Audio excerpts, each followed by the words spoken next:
Montaż maskownicy czołowej.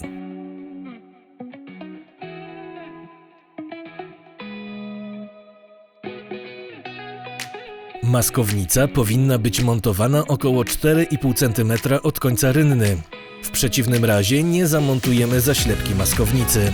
Montaż powinien odbywać się z naklejoną folią ochronną. Wyznaczanie miejsca wycięcia maskownicy. Wycięcie na spust sztucera powinno mieć około 10 cm szerokości. Maskownicę podcinamy tylko do przetłoczenia jak na obrazku, a do cięcia używamy lewych, prawych nożyc do metalu.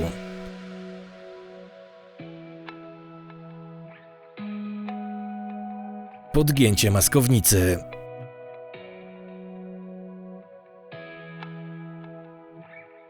Maskownica założona na wulstę. Wpinanie maskownicy w spinki haków.